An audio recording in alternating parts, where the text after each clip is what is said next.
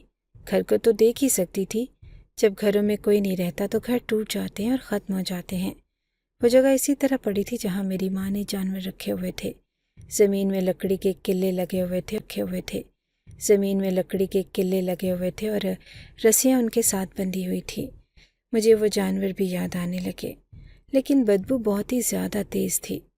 میں اندازہ نہیں لگا پا رہا تھا کہ یہ بدبو کس چیز کی ہے۔ پھر پتہ چلا کہ بدبو تہہ خانے سے آ رہی ہے اور ہمارا گھر پرانے زمانے کا تھا۔ ہم لوگ گاؤں میں رہتے تھے۔ یہاں پر ایک تہہ خانہ بھی تھا، بہت زیادہ بڑا نہیں تھا اور سیڑھیاں بھی اس کی بڑی عجیب سی تھی، لیکن وہاں پہ ہم لوگ اپنے گھر کو فالتو سامان رکھتے تھے۔ بدبو تو وہیں سے آ رہی تھی اور اتنی تیز تھی کہ مجھے اپنے ناک پہ اپنا مفرل رکھنا پڑا، کیونکہ سردی کا موسم تھا۔ اور خیر میں نیچے تہہ خانے میں گیا اور سامنے کا منظر دیکھ کے میرے قدموں کے نیچے سے زمین نکل گئی۔ میں پھوٹ پھوٹ کے رونے لگا۔ سامنے ہی ایسے لگتا تھا کہ زمین پر کوئی میت پڑی ہے اور اس کے اوپر کسی نے بوری ڈالی ہوئی ہے، اور وہیں سے یہ بدبو آ رہی تھی۔ میرے ساتھ محلے کے کچھ اور لوگ بھی تھے، لیکن وہ پیچھے تھے۔ ان کو میں نے کہا کہ میں دروازہ کھول دوں گا تو آپ لوگ بھی آ جائیے گا، لیکن جب میری چیخیں سنی گئی تو وہ لوگ بھی آ گئے۔ انہوں نے جب یہ منظر دیکھا تو حیران رہ گئے۔ ایک آدمی بولا کہ یہ تو کسی کی لاش لگتی ہے، یہ تو میت ہے کسی کی۔ دیکھو دیکھو، اس بوری کے نیچے کوئی انسان ہے، لیکن کون ہو سکتا ہے؟ یہاں پہ تو تمہاری بیوی اور تمہاری ماں رہتی تھی، کہیں تمہاری بیوی نے تمہاری ماں کے ساتھ؟ وہ بول رہا تھا تو دوسرے آدمی نے کہا کہ ہو سکتا ہے، آج کل تو اپنی اولاد پہ بھی بھروسہ نہیں، تو بہو پہ کیا بھروسہ؟ پھر میرے دماغ میں ساری کڑیاں جڑنے لگیں۔ مجھے وہ بات یاد آنے لگی کہ میری ماں پریشان رہتی تھی اور ڈری ڈری رہتی تھی، اور پھر میں نے اپنی ماں کی میت نہیں دیکھی تھی، مجھے صرف قبر دکھا دی گئی۔ قبر تو کسی اور کی بھی ہو سکتی تھی، کہیں میرے ساتھ میری بیوی نے بہت بڑا ایسی نہیں ہو سکتی تھی، نہ ہی میری ماں ایسی تھی۔ پر یہ بات میں کبھی نہیں بھول سکتا کہ میری بیوی میرے جانے سے بہت زیادہ پریشان تھی، بہت زیادہ خفا تھی، اور ہو سکتا ہے کہ اس نے اپنا بدلہ نکالا ہو، غصہ نکالا ہو۔ آج کل سگی اولاد بھی آپ کا خیال نہیں کرتی، اور میں اپنی ماں کو اس کی بہو کے ساتھ چھوڑ کے گیا تھا، اور بہو کا روپ کب بدل جائے یہ تو ہم سب جانتے ہیں۔ لوگوں نے بھی باتیں کرنی شروع کر دی کہ یہ بدبو تو اسی چیز کی لگتی ہے، پولیس کو بلانا پڑے گا۔ اگر واقعی میں یہ سب کچھ ہوا تھا تو پھر تو یہ سوچ کر ہی میں پریشان تھا کہ اب کیا ہوگا، کیونکہ اس کے بعد شاید مجھے اپنی زندگی کے سخت ترین فیصلے لینے پڑتے۔ میں نے کہا کہ میری ماں کی قبر ہے اور قبرستان میں آپ لوگوں کو کوئی غلط فہمی ہو رہی ہے۔ انہوں نے کہا کہ پھر قبرستان چلتے ہیں۔ ہم لوگ قبرستان کی طرف جانے لگے۔ میری بیوی نے جو مجھے تصویر بھیجی تھی، درخت کے نیچے قبر بنائی گئی تھی، اس لیے ڈھونڈنا اتنا مشکل گئے، اور اس کے نیچے ایک قبر تھی، لیکن اس پہ کتبہ نہیں تھا۔ میں نے کہا کہ یہ کس کی قبر ہے؟ تو ایک آدمی نے کہا کہ یہ تو گورگن ہی بتا سکتا ہے۔ گورگن کو بلایا اور کہنے لگا کہ یہ تو گمنام قبر ہے۔ ہم نے کہا کہ گمنام قبر کیسے؟ تو اس نے کہا کہ وہ نشہ کرنے والا کوئی آدمی تھا، اس کے آگے پیچھے کوئی تھا نہیں، وہ اس دنیا سے چلا گیا تو محلے والوں نے مل کے کفن دفن کروا دیا۔ ظاہر ہے انسان تھا، سڑک پہ تو نہیں پھینک سکتے تھے، اس کو تو بس اس کا نام پتا، تو ہمیں کچھ پتا نہیں تھا، تو ہم نے بس تدفین کر دی۔ اس کی قبر ہے اور یہ گمنام قبر ہے۔ میں نے وہ تصویر نکالی جو میری بیوی نے مجھے بھیجی تھی، وہ اسی کے اوپر کی تصویر تھی، اور اس پہ کتبہ میری ماں کے نام کا لگا ہوا تھا۔ محلے والوں نے کہا کہ یہ کیسے ہو سکتا ہے؟ جب یہ گمنام قبر ہے تو پھر اس کے اوپر آپ کی والدہ محترم کا نام کا کتبہ کس نے لگا دیا؟ لوگ مجھ سے سوال کرنے لگے کہ آپ کی ماں سب کچھ ہوا۔ میں نے کہا کہ ان کے پاس کوئی بھی قیمتی چیز نہیں تھی، کچھ بھی نہیں تھا، اور صرف گھر تھا، اور گھر کے کاغذات ان کے پاس تھے۔ سب نے کہا کہ آپ ایسا کیسے کہہ رہے ہیں کہ کوئی بھی قیمتی چیز نہیں تھی؟ آپ کا گھر تو تھا نا اس کے نام، اور ان کے جانور بھی 2-3 لاکھ کے تھے، وہ کہاں گئے؟ میں نے کہا کہ وہ تو مجھے یاد آیا کہ میری بیوی نے کہا کہ انہوں نے میرے ماموں کو دے دیے ہیں۔ میرے ماموں کا میرے پاس نمبر نہیں تھا، اور میں نے نمبر نکال کے ان سے فون پہ بات کی تو انہوں نے کہا کہ ہمیں تو یہ بھی نہیں پتا کہ تمہاری ماں اس دنیا سے چلی گئی، تو جانور ہم نے کیسے لینے تھے؟ جانور ہمارے پاس نہیں ہیں۔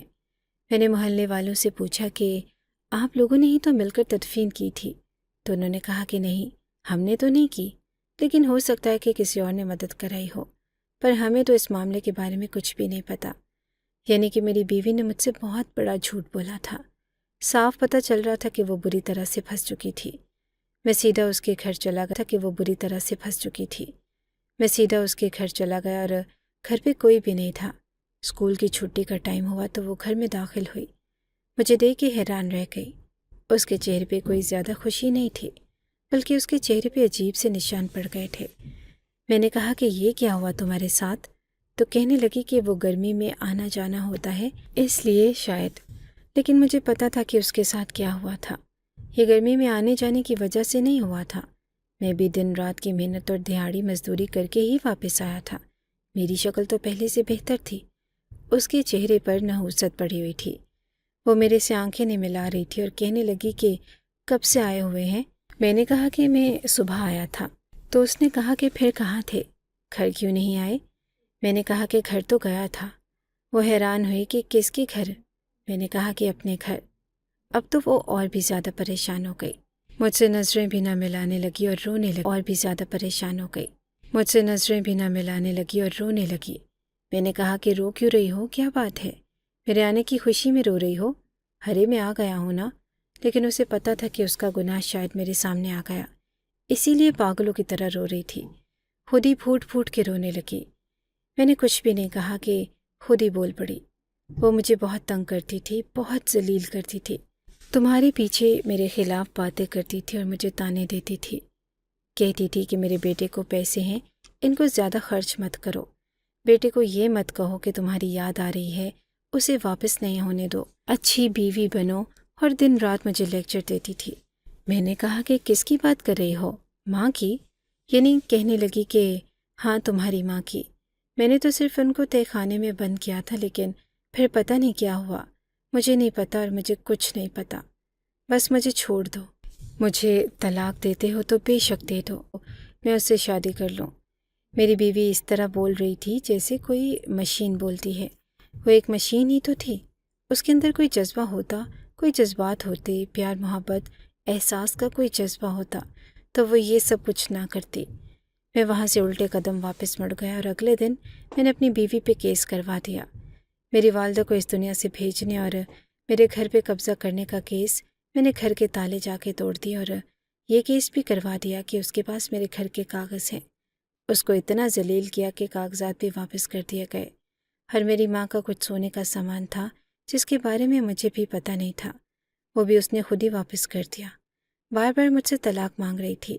دل تو نہیں کر رہا تھا اور اس کو طلاق دینے کا کہ بیٹھی رہے اور میرے نام پہ، لیکن پھر اس کے پاس خلا کا آپشن بھی تھا، اس لیے میں نے اسے طلاق ہی دے دی۔ میں حیران ہوں کہ کس قسم کی عورت تھی، میری ماں کے ساتھ یہ سب کچھ کیا، اس طرح قسم کی عورت تھی، میری ماں کے ساتھ یہ سب کچھ کیا، اس طرح تہہ خانے میں بند کیا، جانوروں کے ساتھ بند کیا، اور خود میرے پیچھے کسی اور سے چکر بھی چلا کر بیٹھی تھی۔ لیکن بات ایسی تھی کہ ہم نے تہہ خانے میں جس میت کو دیکھا وہ کسی انسان کی میت نہیں تھی، وہ انہیں جانوروں کی تھی۔ باقی مجھے یاد تھا کیونکہ میری بیوی نے میری ماں کو جانوروں کے ساتھ تہہ خانے میں بند کر دیا تھا، پر میری ماں وہاں پر نہ تھی۔ میری ماں کہاں تھی؟ ہو سکتا تھا وہاں سے بھاگ گئی ہو اور کہیں چلی گئی ہو، لیکن مجھے میری ماں نہیں ملی۔ میں اپنی ماں کو تلاش کرتا رہا اور ادھر ادھر تلاش کیا، پرانے ریکارڈ چیک کروائے، 3 سال بڑا لمبا عرصہ ہوتا ہے۔ پتہ کروایا کہ کہیں کوئی حادثہ ہوا، کسی ہسپتال میں کوئی میت آئی ہو۔ یہ وقت مجھ پہ کتنا بھاری تھا آپ لوگ نہیں سمجھ سکتے، شاید میں سمجھا بھی نہیں پا رہا ہوں، کیونکہ میں کوئی رائٹر یا کوئی لکھاری یا کوئی قلم کار نہیں ہوں، بس اپنی کہانی آپ لوگوں کو سنا رہا ہوں۔ لیکن شہر میں ایک چھوٹا سا اولڈ ہاؤس ہے جہاں پر میری ماں رہ رہی ہے۔ وہاں پر گیا تو اپنی ماں کو دیکھ کے حیران رہ گیا، وہ بہت زیادہ پریشان اور بیمار لگ رہی تھی۔ میں جا کر ان کے قدموں میں بیٹھ گیا، وہ بھی پھوٹ پھوٹ کر رونے لگی، اور انہوں نے کہا کہ بیٹا تجھ سے کیسے رابطہ کرتی؟ گھر آتی تو تیری بیوی مجھے وہاں رہنے نہ دیتی، اور تیرا نمبر تو مجھے یاد ہی نہیں تھا، میرا نمبر تو بند تھا، اور ادھر والا نمبر کہاں مجھے اس عمر میں یاد رہتا، کس سے بات کرتی اور کیا کرتی۔ اس نے مجھے پورے 13 دن تک اس تہہ خانے میں بند رکھا، اور پھر ایک دن میں نظر بچا کے بھاگ گئی۔ 3 دن سے کچھ کھایا نہیں تھا اور ایک ٹرک کے اندر بیٹھ گئی۔ وہ یہاں تک آیا اور اس نے میری مدد کی۔ بڑا اچھا لڑکا تھا۔ اس نے میری مدد کی اور مجھے یہاں پر چھوڑ گیا۔ ابھی بھی کبھی کبھی مجھ سے ملنے آتا ہے۔ میں نے اپنی ماں کو بتایا کہ جس عورت نے تیرے ساتھ برا کیا تھا میں نے اسے اپنی زندگی سے نکال دیا۔ میں اپنی ماں کو وہاں سے لے گیا اور ہم لوگوں نے شہر میں ایک گھر لے لیا۔ اب وہاں پہ رہتے ہیں اور چھوٹا سا کاروبار بنایا۔ اپنی ماں کی خدمت کرتا ہوں کہ دل کو کچھ سکون آئے۔ عورت ذات۔ اگر آپ کو ہماری یہ کہانی اچھی لگی ہے تو ہماری کہانی کو لائک کیجیے اور اس طرح کی مزید کہانیاں سننے کے لیے ہمارے چینل کو سبسکرائب کیجیے۔ کہانی سننے کا شکریہ۔ آپ سے ملاقات ہوگی اگلی ویڈیو میں۔ تب تک کے لیے اللہ حافظ۔